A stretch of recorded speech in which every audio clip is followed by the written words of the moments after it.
2 തിമോഥെയോസ് 4 അധ്യായം 1 മുതലുള്ള വാക്യങ്ങൾ.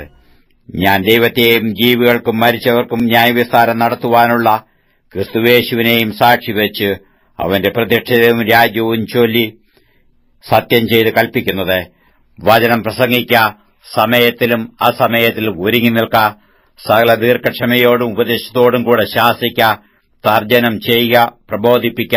അവർ പഥ്യോപദേശം പൊറുക്കാതെ കർണരസമാകുമാറ് സ്വന്തം മോഹങ്ങൾക്കൊത്തവണ്ണം ഉപദേശകന്മാരെ പെരുക്കുകയും സത്യത്തിന് ചെവി കൊടുക്കാതെ കെട്ടുകഥ കേൾപ്പാൻ തിരികെയും ചെയ്യുന്ന കാലം വരും. നീയോ സകലത്തിലും നിർമ്മതനായിരിക്ക, കഷ്ടം സഹിക്ക, സുവിശേഷകന്റെ പ്രവൃത്തി ചെയ്യുക, നിന്റെ ശുശ്രൂഷ നിറപടിയായി നിവർത്തിക്ക. ഞാനോ ഇപ്പോൾ തന്നെ പാനീയയാഗമായി ഒഴിക്കപ്പെടുന്നു. എന്റെ നിര്യാണകാലവും അടുത്തിരിക്കുന്നു. ഞാൻ നല്ല പോർ പൊരുതു, ഓട്ടം തികച്ചു, വിശ്വാസം കാത്തു. ഇനി നീതിയുടെ കിരീടം എനിക്കായി വെച്ചിരിക്കുന്നു. അത് നീതിയുള്ള ന്യായാധിപതിയായ കർത്താവ് ആ ദിവസത്തിൽ എനിക്ക് നൽകും. എനിക്ക് മാത്രമല്ല, അവന്റെ പ്രത്യക്ഷതയിൽ പ്രിയം വെച്ച ഏവർക്കും കൂടെ. വേഗത്തിൽ എന്റെ അടുക്കൽ വരുവാൻ ഉത്സാഹിക്ക. ദേമാസ് ഈ ലോകത്തെ സ്നേഹിച്ചിട്ട് എന്നെ വിട്ട് തെസലോനിയിലേക്ക് പോയി. ക്രിസ്തേസ് ഗലാത്യയ്ക്കും തീത്തോസ് ദൽമാത്യയ്ക്കും പോയി. ലൂക്കോസ് മാത്രമേ എന്നോടുകൂടെയുള്ളൂ. മർക്കോസ് എനിക്ക് ശുശ്രൂഷയ്ക്കായി ഉപയോഗമുള്ളവനാകയാൽ അവനെ കൂട്ടിക്കൊണ്ടുവരിക. തീക്കോസിനെ ഞാൻ എഫെസസിലേക്ക് അയച്ചിരിക്കുന്നു. ഞാൻ ത്രോവാസിൽ കർപ്പോസിന്റെ പക്കൽ വെച്ചേച്ചു പോന്ന പുതപ്പും പുസ്തകങ്ങളും വിശേഷാൽ ചർമ്മലിഖിതങ്ങളും നീ വരുമ്പോൾ കൊണ്ടുവരിക.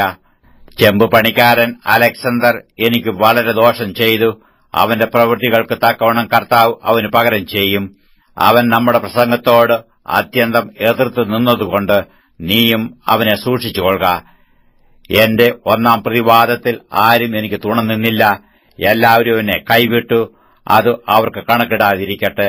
കർത്താവോ എനിക്ക് തുണ നിന്നു.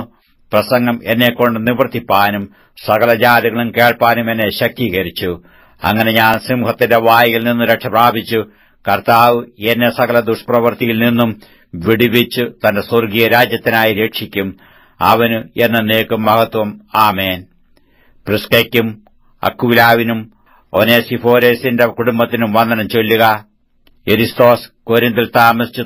ത്രോഫിമോസിനെ ഞാൻ മിലേത്തിൽ രോഗിയായി വിട്ടേച്ചു പോന്നു.